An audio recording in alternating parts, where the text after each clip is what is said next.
good evening, members of the public, guests, councillors.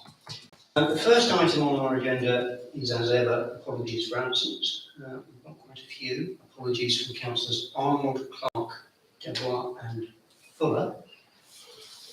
I haven't had anything 2 or from 3 gaps at the moment. Councillor Davis, Councillor Jones or Councillor Chester. I hope they're right.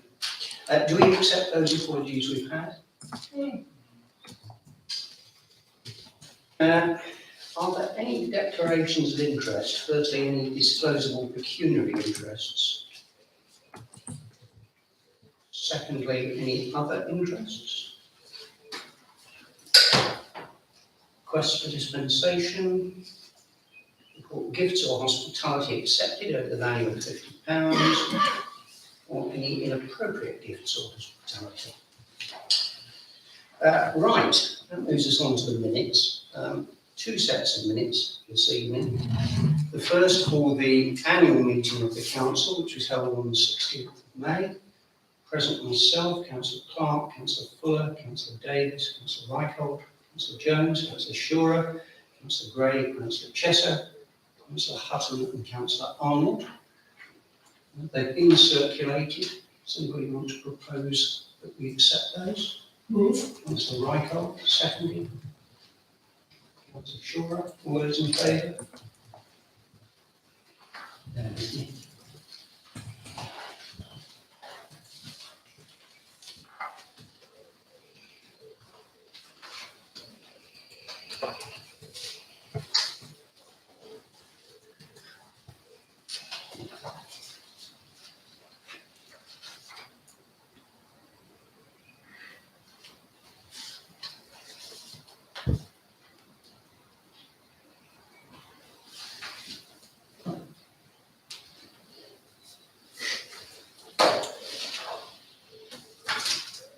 We also had a meeting here last week. So we've now got minutes of the extraordinary meeting held on the 13th of June. Slightly fewer present that time. Councillors Chapel, Clark, Hutton, Reichel, Shura and Wade. Anybody like to propose those? Councillor Reichel again. Councillor Wade. Those in favour?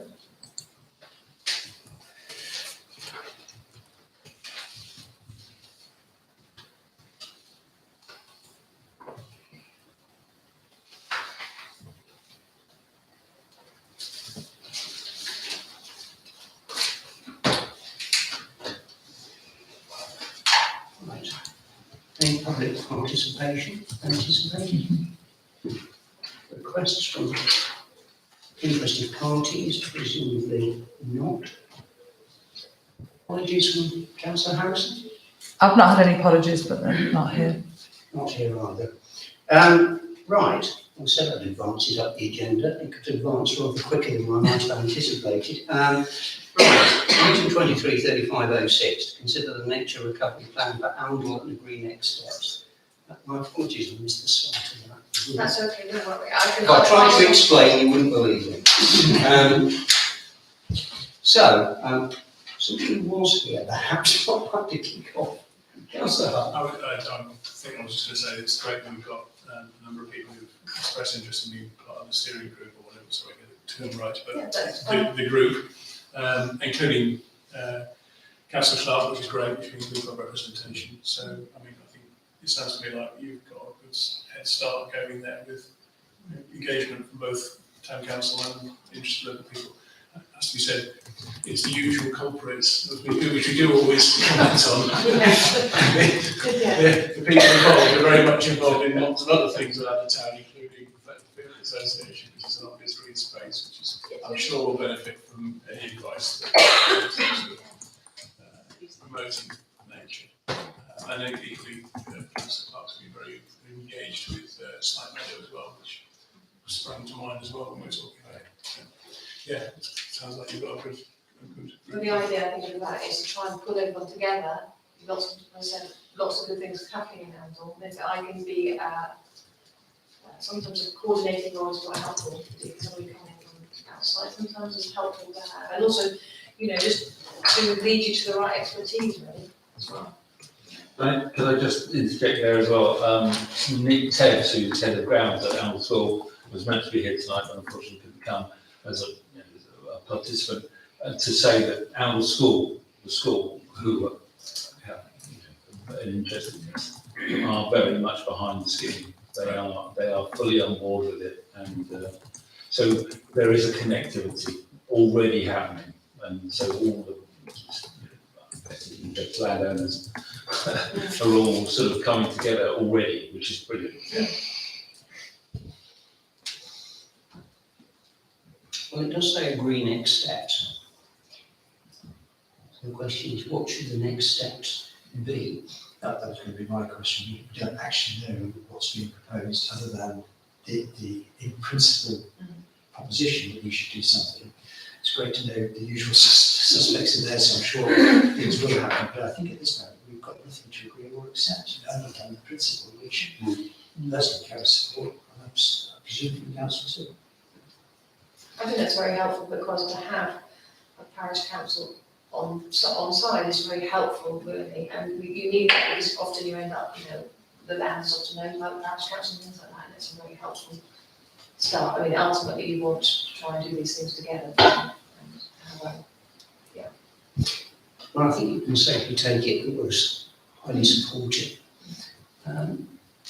As Councillor Clark is to be one of your number, hopefully one of our number, I know he's not present at the next meeting, he can perhaps report back to us if there's any developments between now and when we meet next.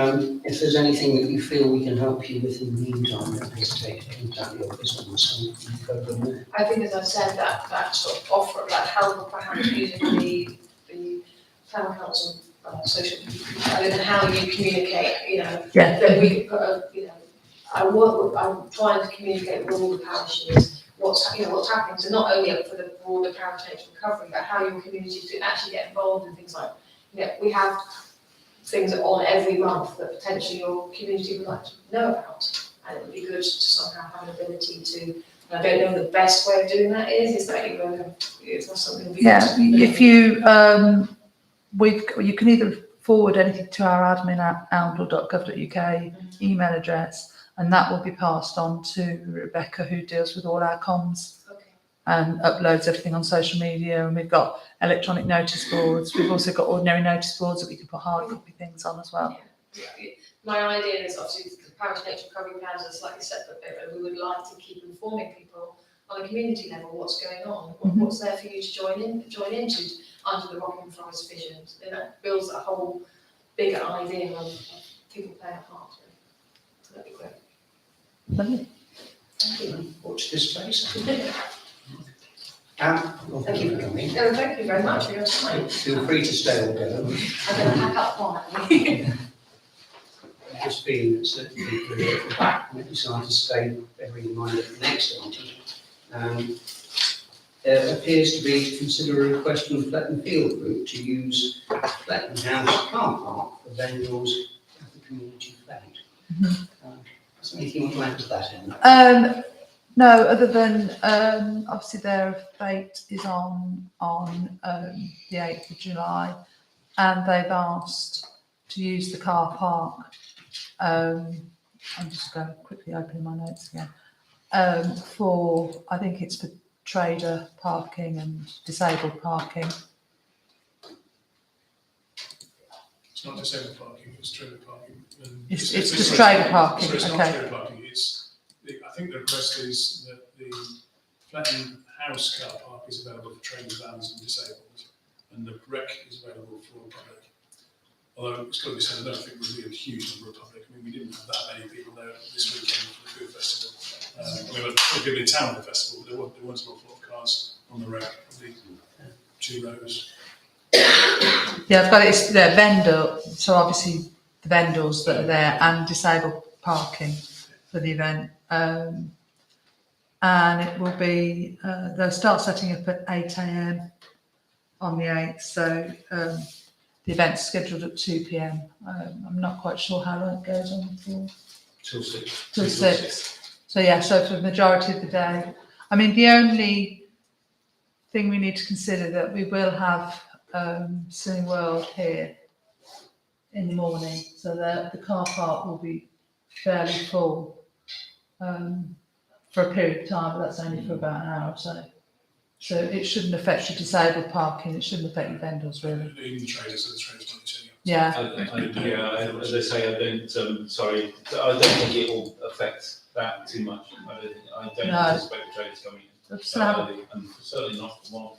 I'm sure at the time I did check to see if there was a wedding, and there wasn't.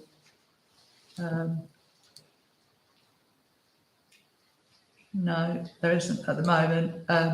Potentially that could change, but obviously I'll let you know, I'll keep an eye on it. The only other thing is we also have ballet in the morning till about 1:30. So there will be, I mean, it's not rammed with cars, but there will be a few cars here, so. I think because it's a community event, and that mainly we anticipate, I think, as a group, that most people will be walking. Yeah. So I don't anticipate, it's just the need for, or the opportunity to have disabled parking. Yeah. For people that are in the community that want to come. And also I think after 1-ish, I think, or 2, you can use doctor's surgery area as well, because there isn't anybody in there. So, Yeah, I think people will muddle in. if you Yeah. see what I mean, I think this is more of a process of information for you rather than, Mhm. it's going to be hell. It's not going to be hell. It will be very easy and very. We're not expecting a huge event, we're expecting it to be relatively modest. Are we all happy to facilitate that? Presumably, yes. okay. Fine. So let's move on. The next item is, thank you for coming again. Thank you. Thank you.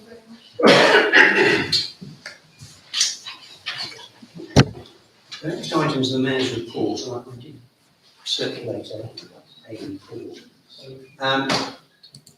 If anybody's got any questions on that, feel free.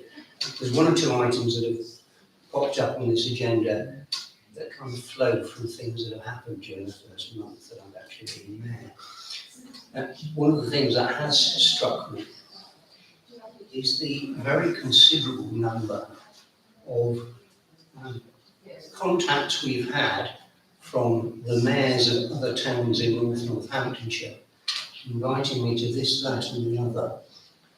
I haven't totted it up. I would be very surprised if it was less than 30 events already. I will try to get to at least one event in, as it were, each of the towns during the course of the year. But it also struck me that what also emerged, both from that and from conversations I had at Rockingham, was that most of the other councils have a charity, which is usually the mayor's charity, and then puts on events for it, which is something we've never really done. Many of them have a civic service, which is something we've never done. Maybe a question of slightly looking into our laurels. I haven't got any particular plans at the moment to suddenly outrun into you. But I rather feel that we might have to raise our profile a little bit so that when I get invited to so many different events, I've got at least 1 or 2 that I can invite people back to. Having said that, because I was at that event at Rockingham hosted by the Lord Lieutenant, who of course very kindly accepted our invitation to attend the quiz night, and came with the High Sheriff, who was also present at Rockingham. Both of them were extremely complimentary about the evening. They really seemed to have enjoyed it. They felt that it was very worthwhile to get involved and to meet various groups. And I think there's a certain enthusiasm to perhaps trying to get back to London in due course. So I suspect that's an event we may well repeat at a similar sort of time of year next year. Anything else on the mayor's report for now? In which case, next item is the clerk's report, again circulated. Is there anything that you particularly want to draw to our attention? Not really, other than I suddenly realised when I was looking at it again today that Councillor Wade had put some comments in there, and I hadn't noticed them before, so I have answered those. I think you just asked a couple of questions. I need to learn how to use technology. Well, I I thought I'd tick something on there which said for my comment, for my copy only, because I wanted to talk to you separately about it. Well, I couldn't work out why I'd suddenly underlined things and turn them a different colour. I kept thinking, why have I got that in? And then when I clicked on it, it said that. But anyway, it was the last two that I saw. The community emergency plan. We haven't actually got together yet because after the last meeting, it was all heading towards organising the food festival, of which carried on right until last Friday, and then obviously we had the event on Monday, and then yesterday was just everybody collapsing after the event. So we're just about getting back into normal work, but that will happen at some point. I just need to sit down with Morag first, just to go through a few things, and then we'll arrange a meeting. The one about the drill hall, the 6 parking places, that is going to go on the Estates Committee meeting. They happen every 4th Tuesday, so I would imagine that would just be something that's on there for the next few months, or whether they decide not to do anything about it or not. So a number of things about this list of actions. I think the first thing is to say thanks to everyone for taking the initiative on that. I know only outlined briefly what I thought we should happen, so thank you for doing that. I do think that it would be, it's a great start, if you will. I think it could be enhanced by having actual dates for action. So, for example, if we take the last comment about 6 parking spaces, you said it's an ongoing, but for me, I would say it's the next estate management meeting, because otherwise we can lose track of when the action should be taken. Just as a matter of principle, ongoing means no action to me. So I think if there are things we can work on, which I'd like to work on with you. I also think actually this is something which is broader than just the club's responsibility. And for example, when you raised this last month, Councillor Clark said, oh yes, I need to have done that, but I don't take my drafts. So I think this should be a separate agenda item immediately after the minutes as matters arising, so that we can say, for each person has responsibility. It's not just we all have responsibilities which are recorded in minutes. But this should be matters arising from the minutes rather than a report by the town clerk. So that would be my request for ongoing meetings. And I would agree with that, because otherwise the way in which you kind of assume it, all the actions effectively fall on Emma. Yeah, and they don't. And they don't. So I think that is a more correct way of recording business. My recollection, but I can't think of rhyme or reason for it, was that years and years ago I was told, oh, you never have matters arising on the council agenda. And there was a rational reason behind it. It is so far back in the mists of time that I cannot remember why we were told that. But it's certainly always been the case, as long as I can remember, that we haven't specifically had an item that says matters arising. Though I suppose if there is a good reason for not doing it, there is absolutely nothing to stop us having a minute followed by the clerk's report with this aspect of matters highlighted. You're quite right, of course, it's not always the clerk or even staff who have to do things. Sometimes we have said that councillors will be trying to do certain things and should be held to account, as it were, if we haven't done them. Indeed, my concern is that it's easy to say we're going to do things, but saying you're going to do things doesn't actually do things. And, for example, one thing that comes to mind is the marketplace, where Morag had recent difficulties. We talked in a very early council meeting that I was at about changing the signs. It was limited, but we would change the signs. sort of a small example, but nonetheless it's important because the signs will never change. And when we talked about Morag's difficulties with the market, I think, you said we're going to change the signs. But we'd said 5 months previously we were going to change the signs. And without some kind of follow-up, some kind of materialising, some kind of process which says, have we actually done what we said we would do? We run the risk of saying we'll do stuff and then not actually doing it, which to my mind is inefficient because you then discuss it again later on. And also, members of the public who pay us to do, don't pay us, but we use their money to do what we're going to do, might reasonably ask, does the council actually do stuff they say they want to do? So we need some mechanism. Now, whether it's in the Clark report or not, I don't understand why. I went to a training session last Friday. I asked the trainer whether this is the way to go. I see no reason why not. No, there may be a reason about it. Before we come on to you, Councillor Ifield, The thing with matters arising is what can sometimes happen, and I'm not saying it would happen if we had it, but people will all of a sudden start having huge discussions about things that maybe relate slightly to whatever that action was. So then all of a sudden you end up going down a path of not answering and talking about something else. And it's the same with any other business. That's why any other business shouldn't be on an agenda, because all of a sudden you have something and then it almost feels that a decision was made about that and it was on an agenda and so it should happen, but in actual fact it's not and it shouldn't happen. So it's all very well having that, but I think it should have a different title. so we could have the clerk's report, which could highlight those things that are done by the clerk or within the office.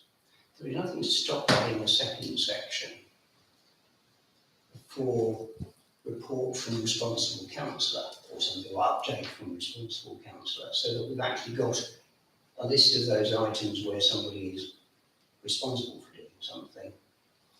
And so it'll be on the agenda that item will then be referred to, and whoever the responsible councillor is can then update us and so on. That might work. Yeah. Two things. One is, I think it's a good chair and make sure the discussion didn't go down materialising. Materialising simply, has this action been taken, yes or no? If no, when? If yes, great. Any other discussion can be a separate agenda item. That's the chair's responsibility. And the second item has gone out of my mind. You said that. Oh yes, we're Any other business? engineering. We've got a report for the clerk on what the clerk should do, a report for the staff should do, a report for the council, what the captain. It's over engineering. We need one list in mind. But I'm conscious I came ahead of the council. Could appear on one list. I think there's a work in progress here that perhaps we'll need to get our heads together.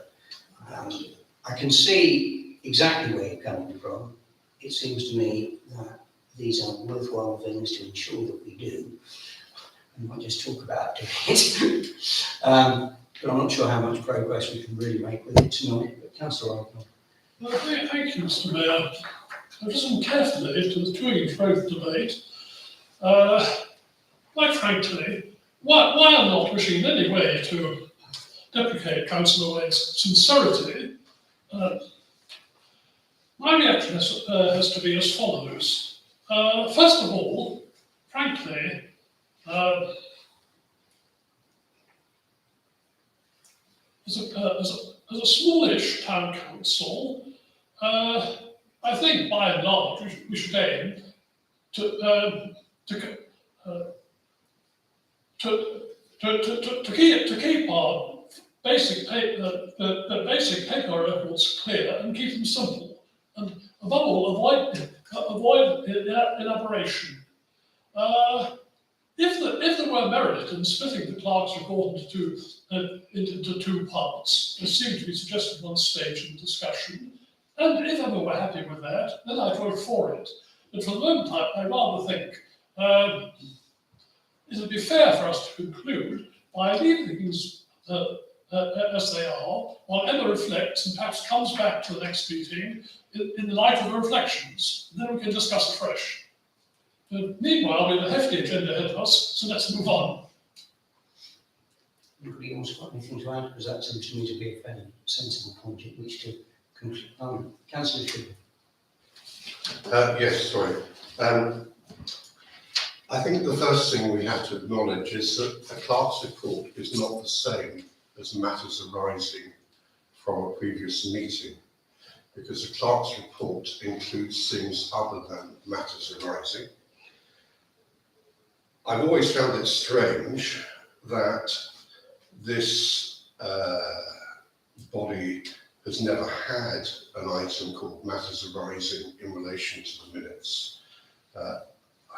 If I'm actually perfectly honest, I've actually never seen a committee, or I've never sat on a committee that doesn't have a standard matters arising agenda item in all of their meetings. And I think it's actually just good practice to do all the things that Councillor Wade has advocated. It helps you to monitor effectively the decision-making process that you've made before. And in order to address the earlier point, I actually think it doesn't complicate things, it actually makes it simpler. At the moment, I think it is complicated, overly complicated, because some of the matters arising appear in the clerk's report. Some, if they're particularly not directly to do with Emma and her team, potentially disappear into the ether. Yeah, I agree. I'll just come back on that. With town and parish councils, you don't very often have matters arising. We used to, but you don't, because what can happen is obviously if somebody goes away to discuss something, particularly if it's money that you're going to spend, you can't just bring that back in as matters arising. It has to be its own agenda item. So you have to be very careful what you discuss in matters arising, because to a member of the public, they won't know what's happening until they arrive, or if they come. But if they don't come and then they hear all of a sudden we've done something, then it's like, well, hang on a minute, that wasn't on the agenda. We didn't even have a chance to be able to come and discuss it. So that is why at town and parish council level, you don't necessarily have matters arising. Okay. Welcome We'll to this. We'll reflect on this, because there must be a way of achieving what Councillor Wade urges us to achieve, which I'm perfectly happy with, and not falling foul of some of the pitfalls. Yeah, that it the clerk is happens in pointing out to estates, us. though. You do have it in estates, but it's not matters arising. They have a rolling report, slightly different because it almost makes the agenda, but they do have a sort of similar thing, but that's at committee level. Is it just as simple as, like John was talking about, that, things get lost, if you like, because they're not followed up necessarily, because they're ongoing and open-ended? So is it as simple as just designating the task or whatever it is to whoever, agree who it is, and then a deadline or a time frame for them to come back with that task completed? Or if not, come back with another reason why it's not been completed, and then just carry it forward until it is completed. I mean, one way, of course, in which that happens is that if there is a particular project, let's just talk for a moment about the safe containers. The reality is that somebody might have gone away to deal with it, but the item of containers would almost certainly have been on the next agenda. So they would be the follow-up and, if you like, the responsibility. But it's not But it's trying to documented. avoid the ones that, Yes. Yeah, as have been pointed well, it out, tends to might be drop it's through the something that cracks happens. if somehow that didn't fit. I think my earlier suggestion, Councillor Michael's suggestion is right. Why don't Emma and I go away, come back with proposals to how it might work? Because design by committee is the worst way to design it. That has I urge that on everybody, because I think that maybe it's a sort of three-way exercise. and that might be one too many of these, but between us, we'll see if we can come back with some sort of concrete proposal. But otherwise, we're going to get so bogged down this evening on this, we're going to get beyond it. We can put that on matters arising. Right, on which note, I'm moving on. Let's move on to something which hopefully is going to take us rather less time. To approve the terms of reference for the Planning Committee and the Finance and General Purposes Committee. Now, hopefully this is going to be something of a formality. At the first committee meeting of both the Planning Committee and the FNGP, almost the first item on the agenda after having sorted out election of chairs and deputies is to look at the terms of reference. And that's already happened with two of our committees now. The Planning Committee one is about 99% the same as it was before. We've corrected our grammar in the first line to comprise, and it probably should be to comprise no fewer rather than of fewer. If we're going to be grammatically correct, I think it's used to say no less, and we've pointed out that it's probably better grammatically to be no fewer. Such are the arcane discussions that occasionally occur in committees. But perhaps the other one is somewhat further down, penultimate bullet point. Contribute to all communication with residents through the communications working party in connection with planning matters, which was just tidying up the way it was previously expressed, which at one time also had references to the neighbourhood plan, not last time, but prior to that. So that is the first one. So can full council now approve the terms of reference of the planning committee? As chair of the planning committee, as well as chair of this, I propose that. Are you doing them separately? I will deal with them separately, All right, okay. just in case. With that one change, take the word of out before no fewer in the first one. There's also another change further down as well. Yes, I think I've pointed it out and I'm about to see if everybody agrees. So can I propose it? I don't think there's any other member of the planning committee here, but anybody else happy to do it? Councillor Hutton, thank you. Those in favour? Next one is the terms of reference of the Finance and General Purposes Committee. The only changes to that were to insert in brackets one or two references to the relevant parts of standing orders or the financial regulations, just for the sake of clarity.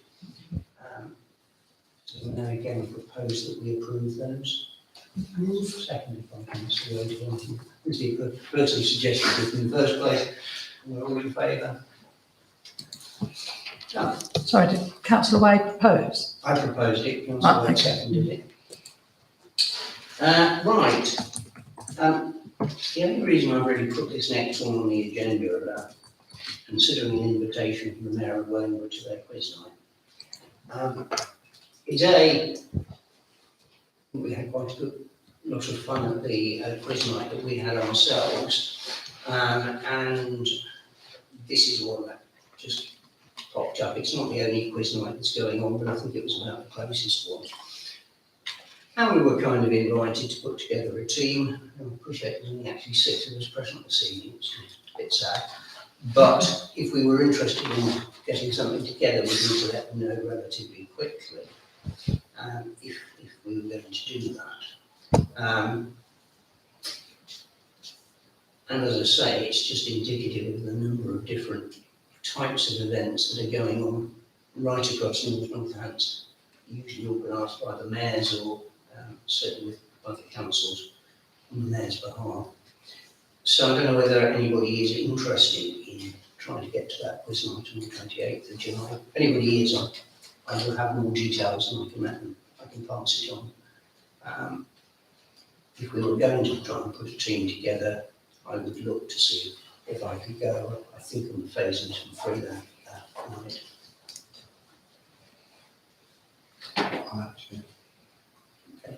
Don't even remember how many we might need for a team. I think it's up to 6. Up to 6. Right.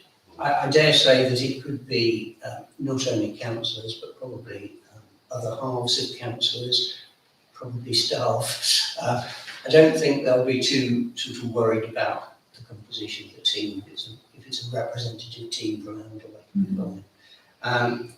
So anybody interested, feed it back to me. I don't know. When do they need to know? Is it the 12th? Says RSVP by the 14th. 14th, I knew it was, so it's a bit of time. So we've got a little bit of time, but it is before our next budget meeting. Right, the next one is to consider attending the community-led housing roadshow on the 7th of July at Guildhall in Northampton. Again, I think some papers were circulated, which I haven't actually managed to print off.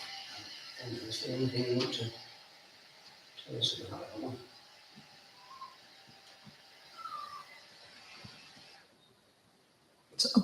Sorry, Have you got some information for us? well, there is something in the pack. Yeah, it was, but yeah. I remembered I didn't print it off. That's so, it's taking place at the council chamber at Guildhall in Northampton, and it's a morning, and it's their latest roadshow of the East Midlands community-led housing, providing information to community organisations. So it's a way of filtering information to parish councils, other communities.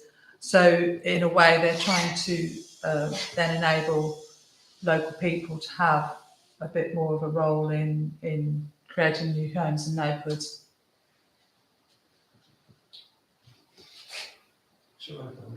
Thank you. The intention is good, but I think the hard facts are, good facts are, in an angle, for practical purposes, we're full up. There's simply no more space for any significant new residential housing other than the odd infill. Therefore, I hesitate to throw a wet blanket over the idealism of those who invite us, namely the lineal successors to Northampton Borough Council, the borough. Since there's nothing in it for us, I think we should send a courteous refusal. The difficulty with saying we're full up is that we may take that read, but I'm not necessarily convinced that an MC do or will. Well, it's not. And It's we're not well it's aware of probably potential developments in the offing, and I would put them at close to 500 houses that I can think of on 3 separate sites, all of which I expect to come forward relatively soon rather than later. I think it would be nice to go. I must admit, I'm going to struggle to get away during the day, that particular day. There might be somebody from the planning committee who feels able to get along it quite nice. I think if somebody could. If I can come again, please, with your permission. I'd forgotten that element, namely that national planning moves forward. So, in fact, we are at risk that the joint NNC and WNC strategic planning group might conceive visionary ideas for substantially enlarging the Neem Valley. In which case, yes, indeed, there is something in it for us, and therefore I take back my earlier slightly intemperate reaction, and while I wouldn't want to volunteer myself, it would be sensible to send a delegation with a remit to report back to us, so that we are at least half a step ahead of the game. I don't see anybody rushing to volunteer at the moment, but I am conscious of the fact that the 9 members of the planning committee here, other than myself, I'll email them tonight. Maybe, I can't do it either, but maybe we could email other members of the planning committee to see if they're available. Yes. I just disqualified you of the planning committee, didn't I? My apologies. Yes, well, I'll contact the planning committee and see. We can get somebody there. We dealt with the next one already, which was the Miniature Recovery Fund. So, two more things arising out of Rockingham. The Lord Lieutenant's role in the county is an interesting one. He is the Crown's representative. If a member of the royal family comes into the county, essentially, he's the guy who's got to coordinate it, make sure it all works.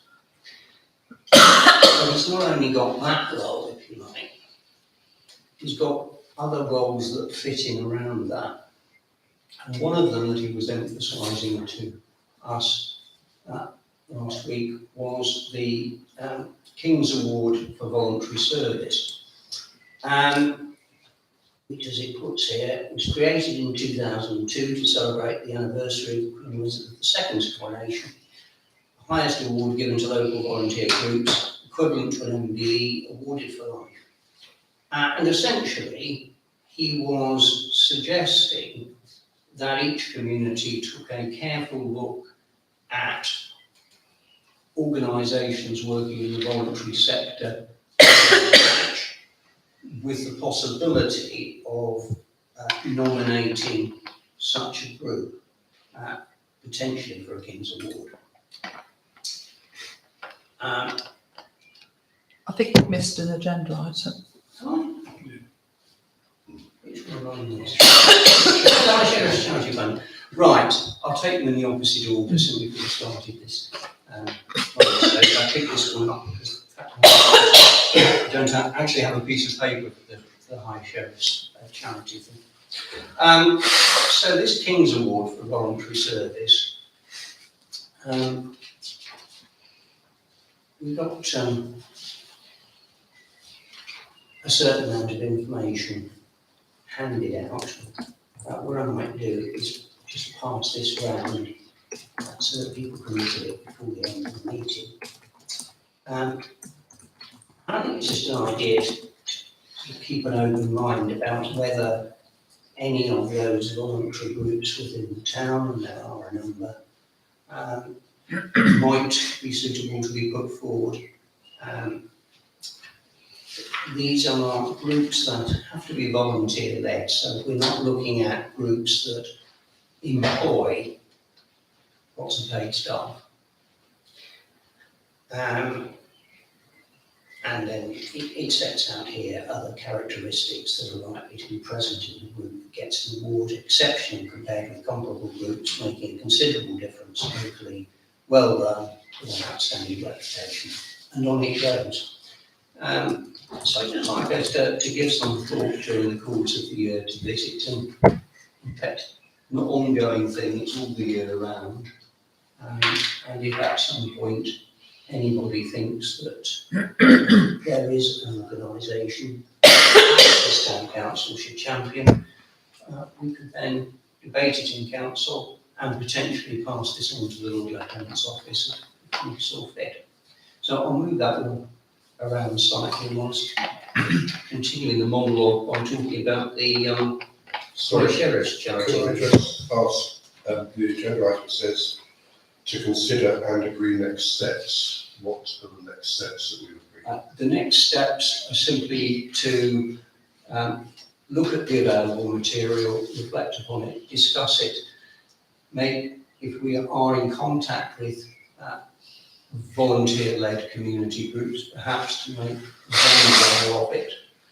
And just see We can what put something on the website, I think, perhaps. Anybody, any individual can nominate a group or individual to the Lord Lieutenant.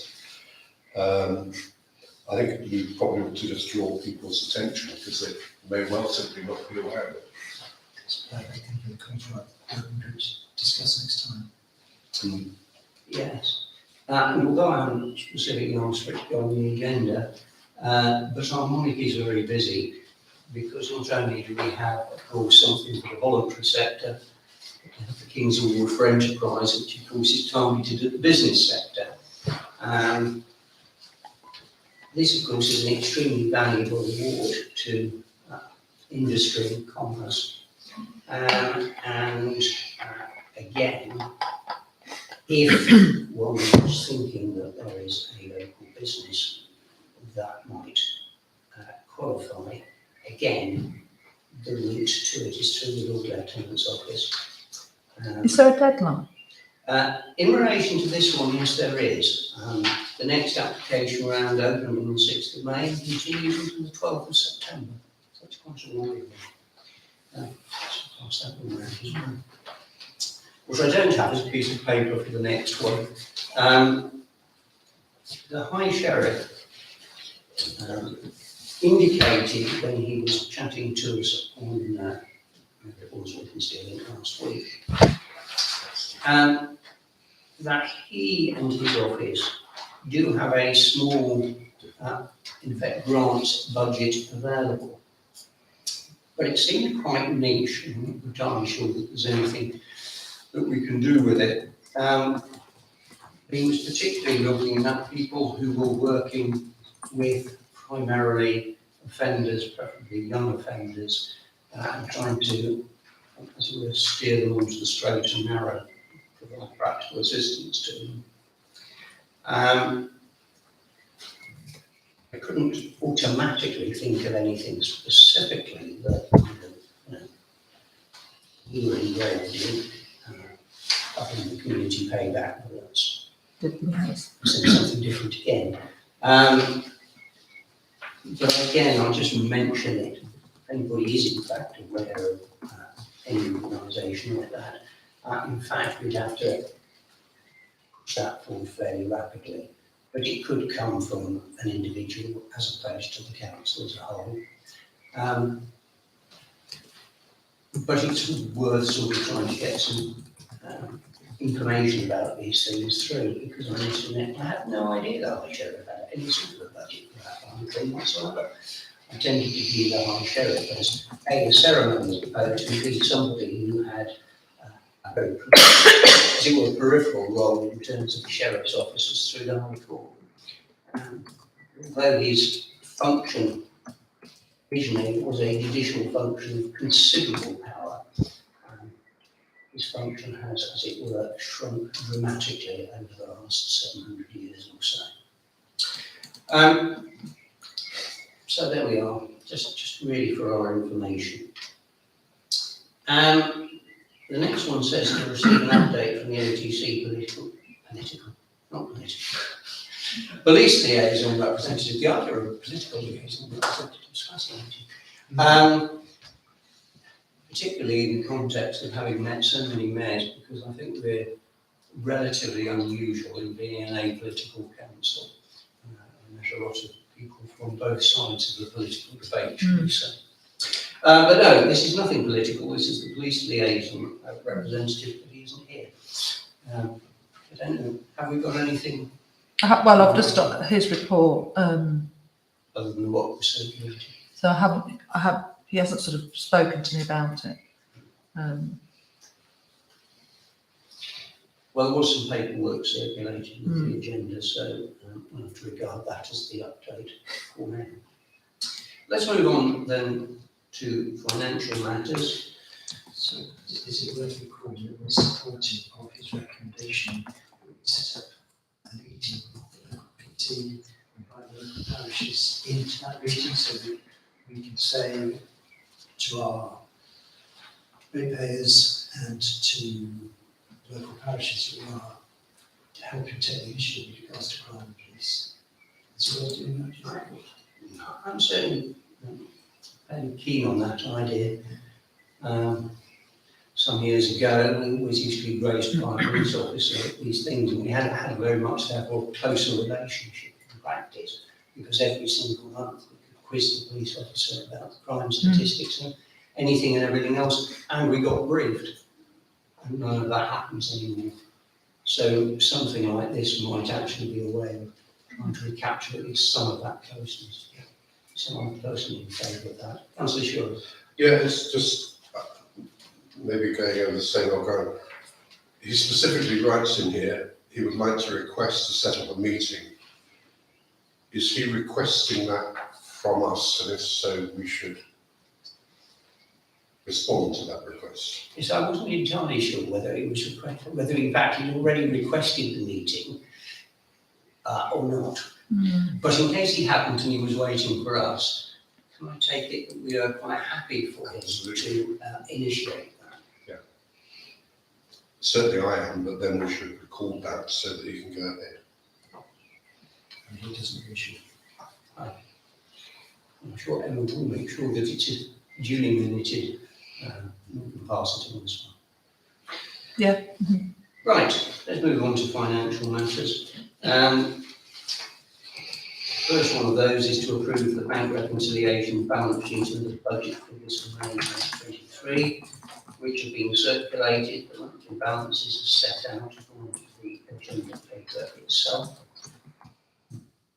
Are there any questions, first of all? If there are, I may not be able to answer them. Otherwise, I simply suggest that we approve them. Somebody second that, please. That's away. All those in favour? Thank you. And the next proposition, which I'll make from the chair, is that the schedule of payments as presented at this item are paid, which seems to come to some £42,044.21. A very large sum of money, but that does include over £6,000, maybe £6,500 for cemetery and verge cutting. Eye-watering thing. Seconded? Seconded by Councillor Wade. All those in favour of that? The minutes of the F&GP are simply to be received. They have been circulated.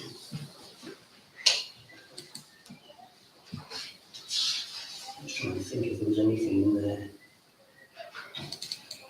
that we need to think about.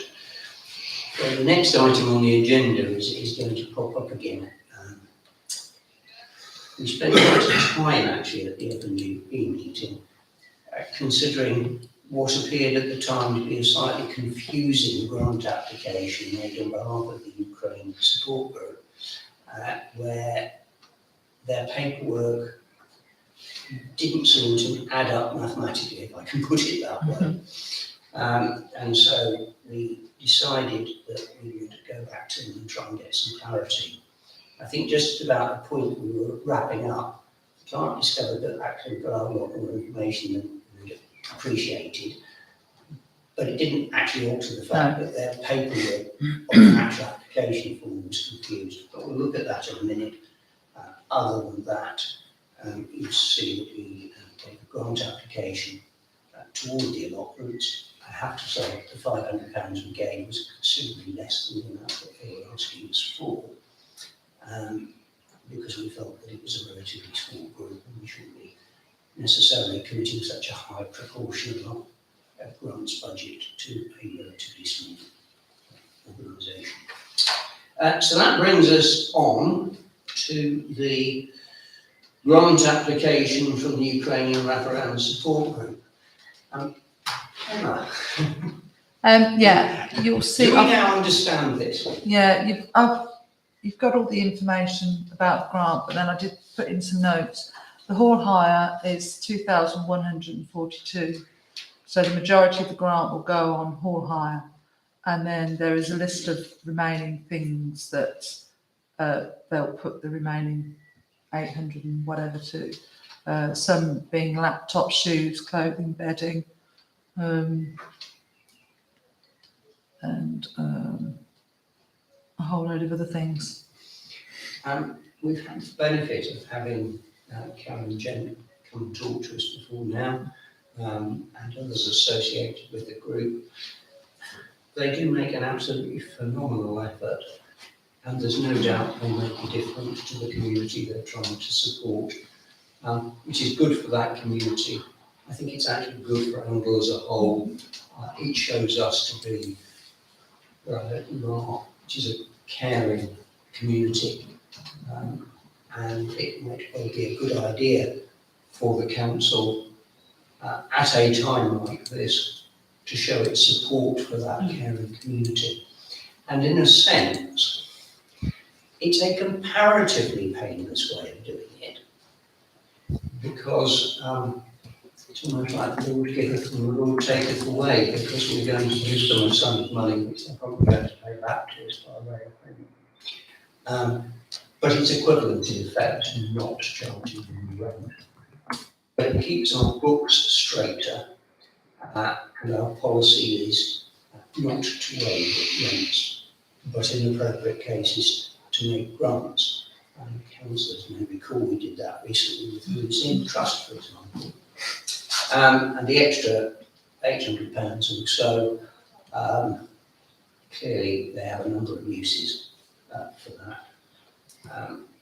Do we want any sort of a debate on it at this point, or are we now happy that we have enough information?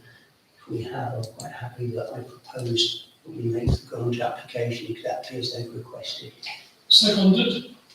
All those in favour? Everybody, thank you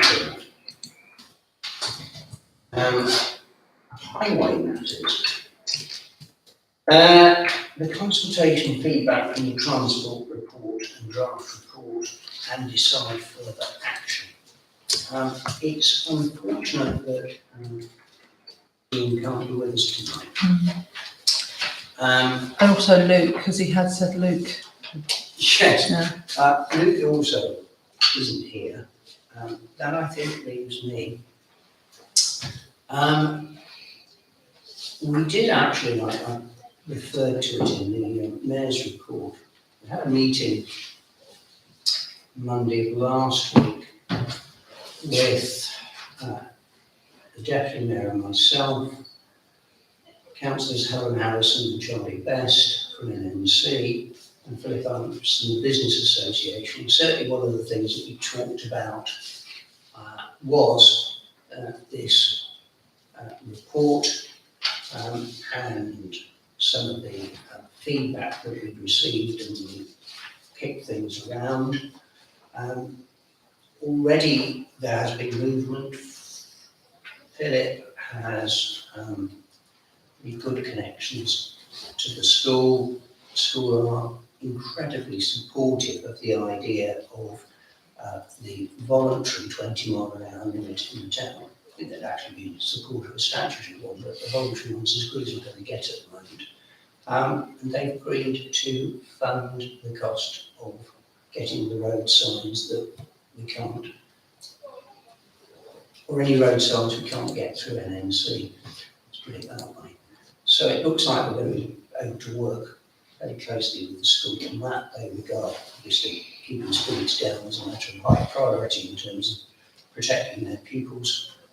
It's not, of course, just pupils of the school, it's children of all ages, and indeed adults of all shapes and sizes too. One of the other things that we spent some time talking about in terms of the roads, the state condition of them, and we also talked a bit about the possibility of a link to the A605 bypass, using in effect Home Road and a link where the current right-of-way is.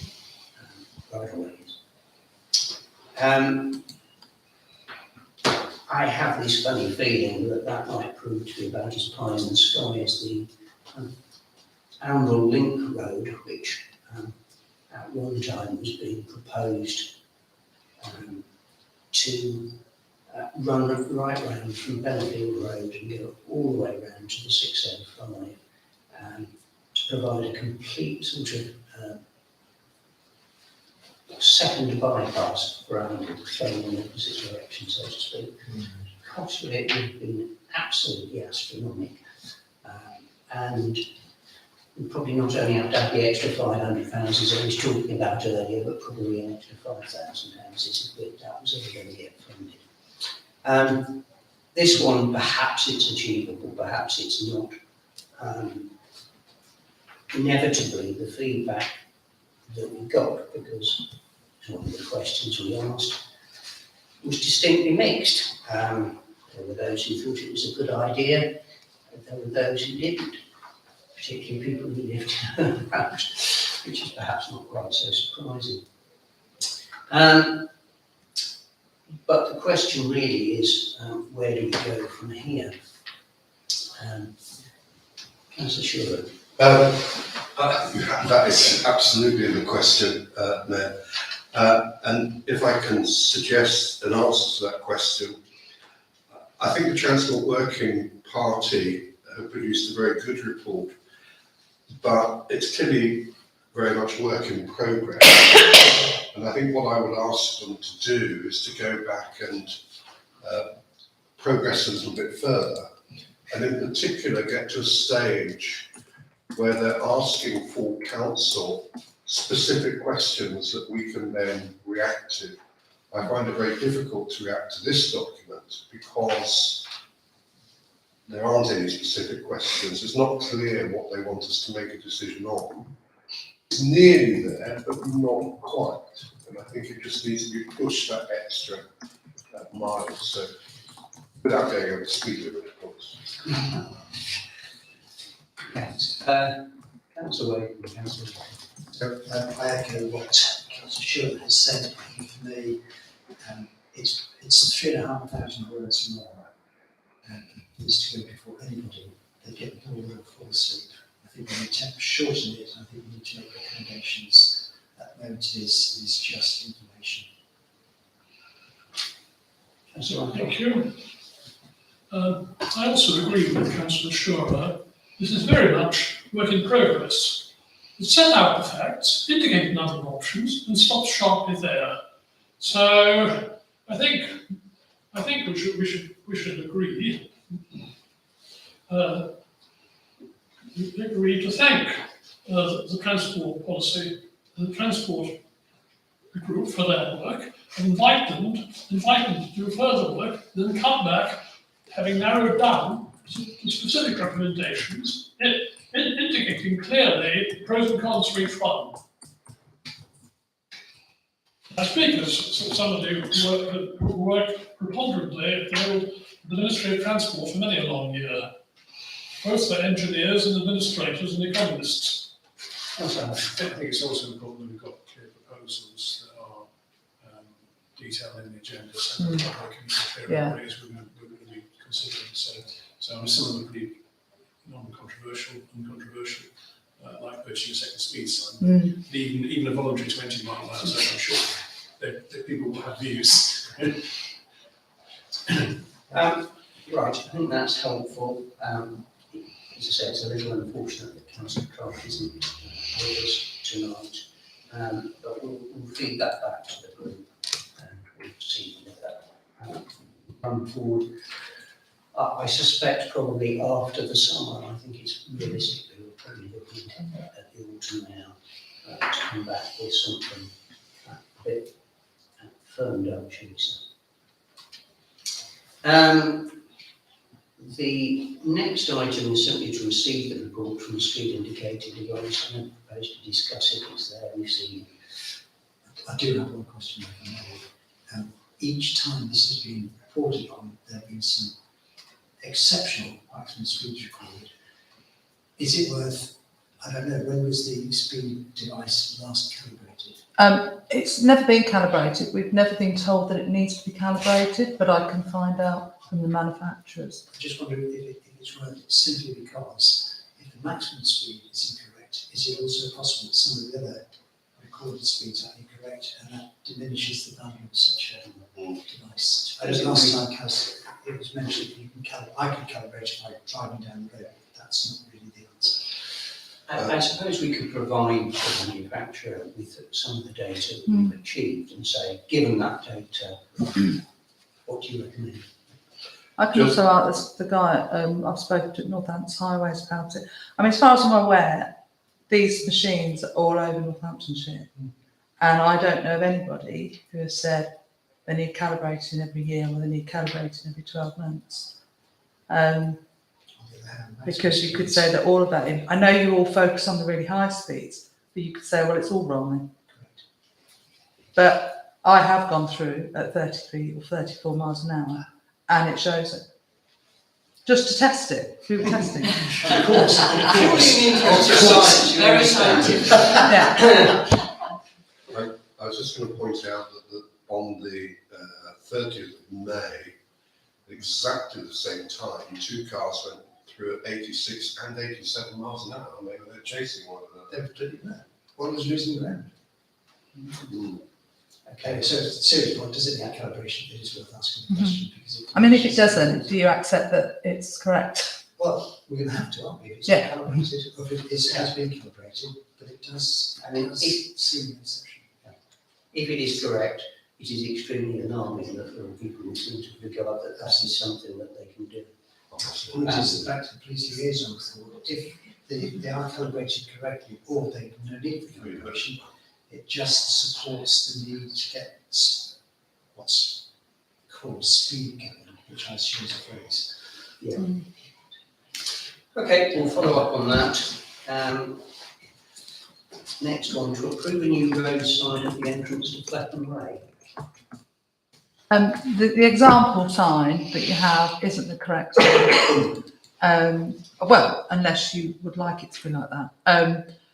When I was first sent it, obviously you've got town council offices at the top, and then further down Fletton House. Well, I did go back to Sarah Barman and said they're both the same building, but we had a chat and we decided that there may be a good idea to have Fletton House and town, because some people will know it's Fletton House, some people will know that they come to see the town council.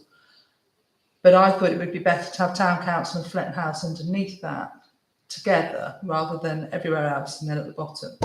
Because if you're coming in and you just see that sign, you'll see the top one most probably. But I don't know. It's entirely up to you.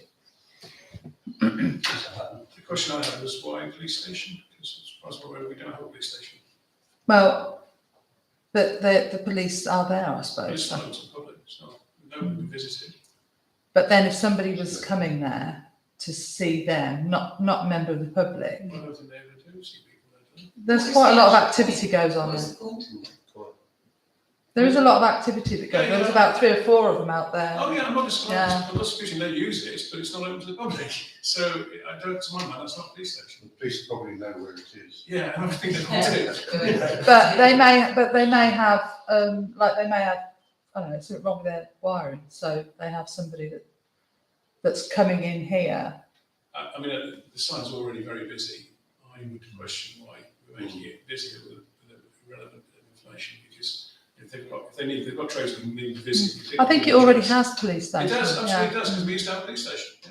So it may be that we can't take it off because it's already, Shall we speak to the police and ask them whether they really Well- want it there? Because I agree with Councillor Hutton that there's a lot of information on there. If it could be thinned out, that might not be a bad idea. But if they feel that it should be on there, then I think we should leave it there. I can think ask we Sarah should Barnwell. really ask why- them. I'll ask Sarah Barnwell why it's on there. Yeah. But I just think we do get a lot of people driving in, trying to find places in this area. I mean, I know they've got a big police sign on it, but, it might be that they say, well, because there is a working, even though the members of the public aren't, it is a working building that they use, that uses utilities and various things. They probably choose to want to keep it on the sign, I don't know. Well, we'll look into that. I agree with the clerk. I think having town council offices and then a gap and then a bit further down Fletton House makes absolutely no sense. I would say town council offices and then Fletton House underneath it. Because of course we do have things going on here that aren't the town council, such as the ballet or the Silly World or what have you, where people might know that they're going to Fletton House, so it's got to be on there. Let's have the two together. And just a bit of background, that this does come from something that I think Ian initiated, various different signs around the town. This just hasn't come from highways and said, oh, we're changing the sign. It's actually something that Ian had talked to Sarah Barnwell with, and this is the final version. But if, do you want me to go back and ask about the police? I think we should just check it out. If they say it's got to stay on there for whatever reason, are you happy for me to say? It should stay. If they'd rather it went, then let's take it off. But are you happy with me to say about the town council and Fletton Yes. House and Delete? Do that straight. Right, getting there. The next item is the minutes of the planning committee meeting that was held on Tuesday.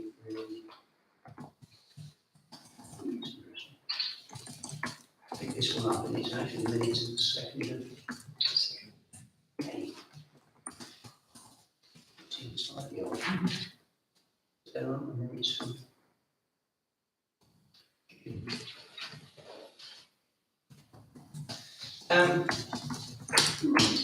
well, I haven't actually got the minutes of the 6th of June in front of me, but the minutes I've got in front of me are the minutes of the 2nd of May.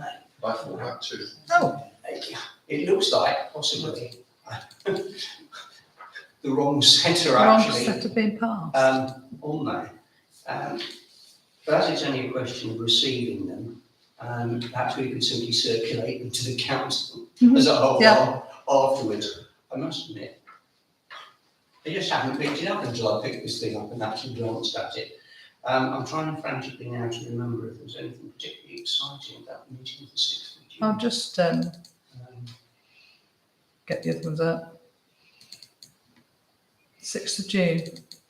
Yeah, we can just circulate them retrospectively. Yes, I think that probably the most interesting thing was that there was Stoke Doyle the one. 4th iteration of the Stoke Doyle Road plans, which again didn't find any great favour with the planning committee, and which again we indicated that we would object to.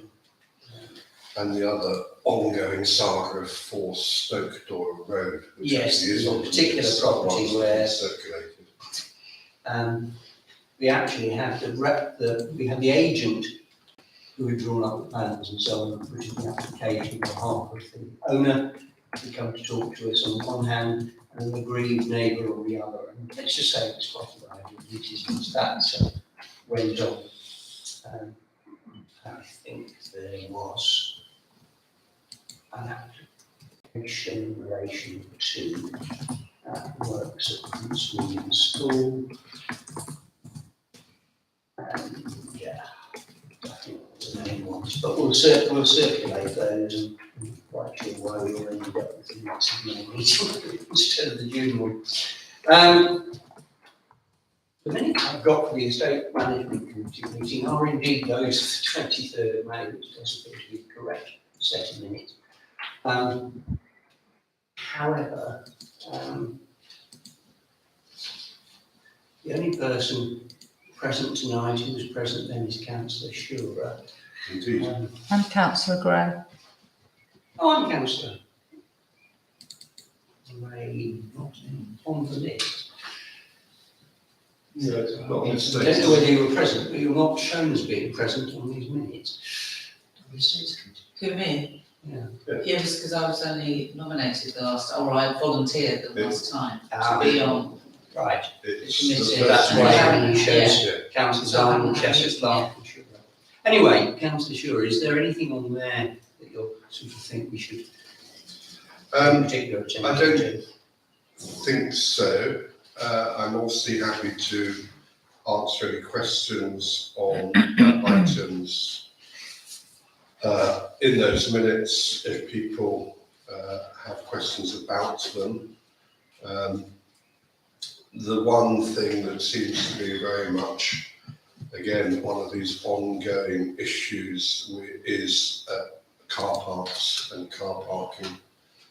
And cars parked in car parks when they shouldn't be parked in car parks.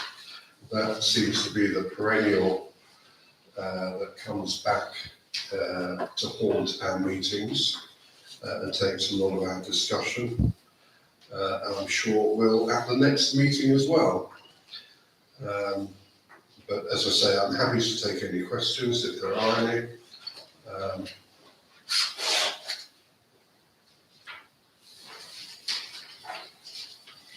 Doesn't mean I can answer them. Well, just a little bit more information about the Drill Hall car park. I don't know if anybody noticed I've seen the email that I sent round this afternoon regarding flooding.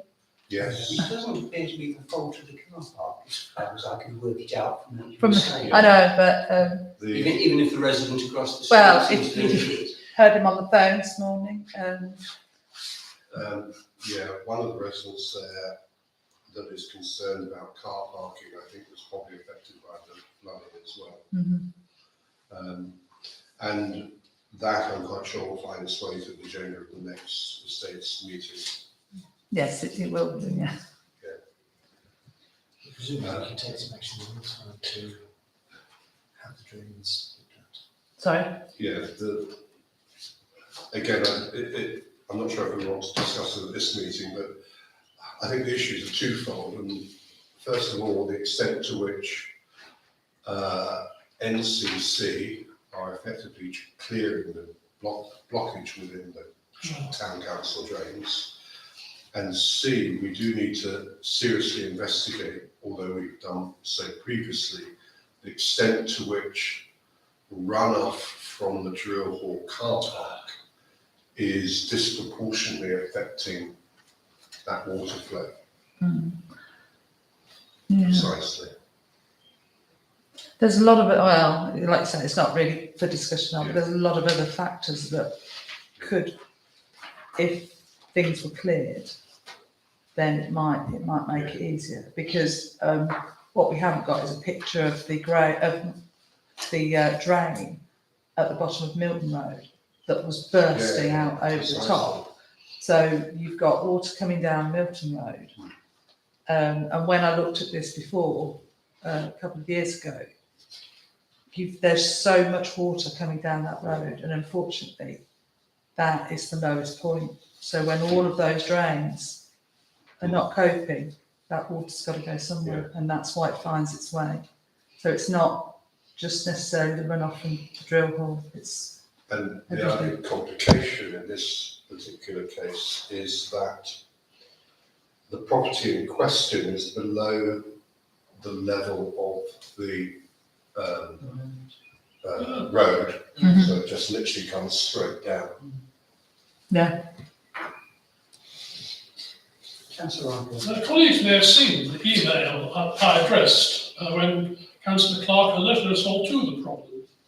So, quite frankly, the character of the problem, as clarified by Councillor Shura's the last contribution to the discussion, confirm my belief that really we ought to go in, all guns blazing, to use a slightly bellicose expression, at the highest level, both to our three LN councillors and also to the senior level on the highway side.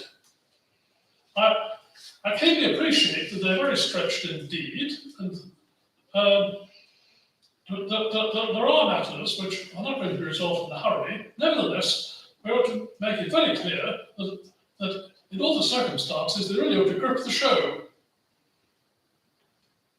I have already sent an email to To our all highways, to the end, Who are the highways, please? Sarah Barnwell, because she's our first point of Oh, call, she's very good indeed. and to the two of the NNC councillors. Well, why not all three?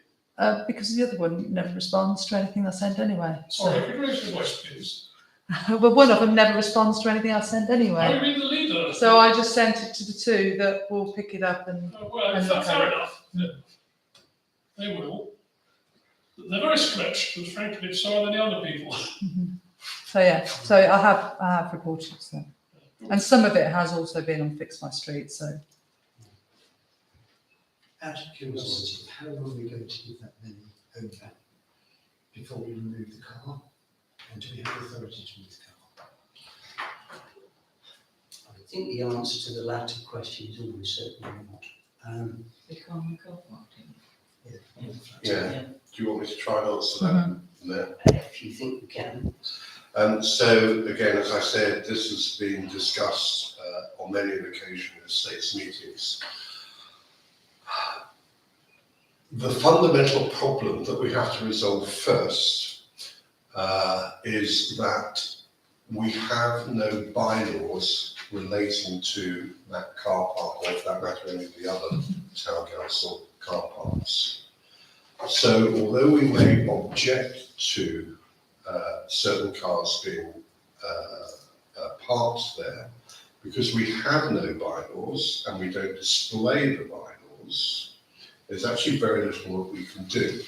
So step one is that we have to produce bylaws, and there's an action for our deputy mayor to do that. We might have more news on that at the next estates meeting. Then the estates, so I'm taking you through the steps, then the estates committee have to agree those draft bylaws, then they will come to full council for agreement.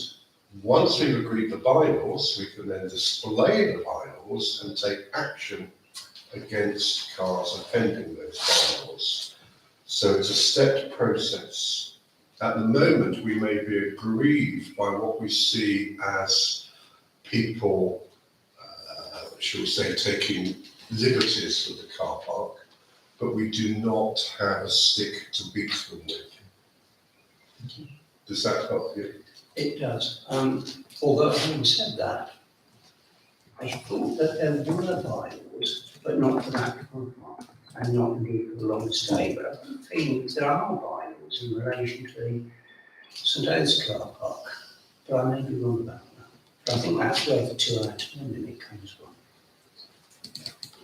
Oh, if bylaws there are, obviously they have to be in record somewhere by definition. So could we agree to ask Ella to look into this, try and produce them, or if she can't find any in our archives, go to NNC. We're bound to have them. I think Lisa's actually looking into this through estates. I think the matter's in hand with the estates committee, Yeah. and they will bring it back to this committee as and when they're ready to do so.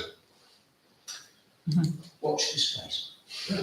Right, we'll move on from estates into the communications working party.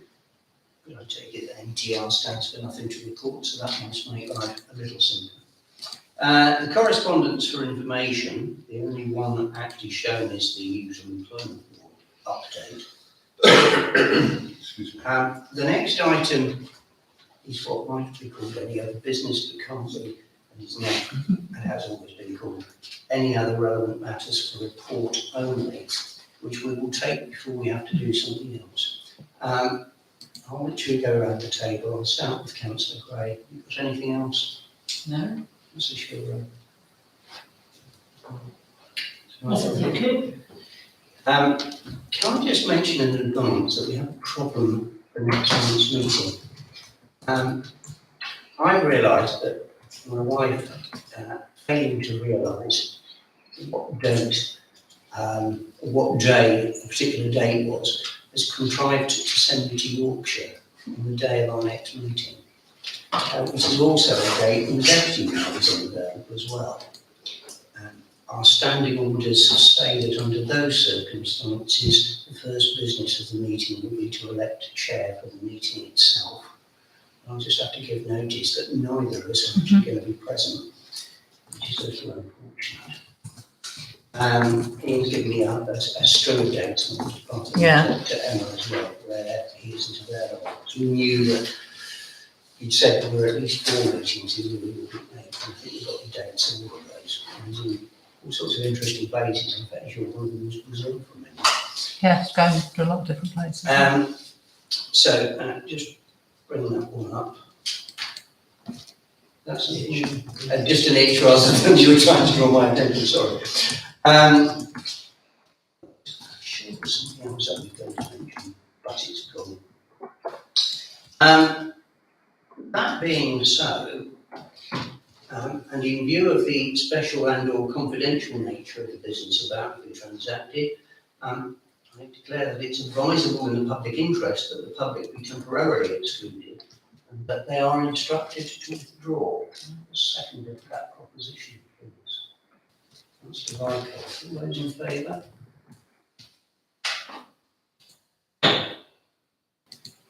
stop broadcasting.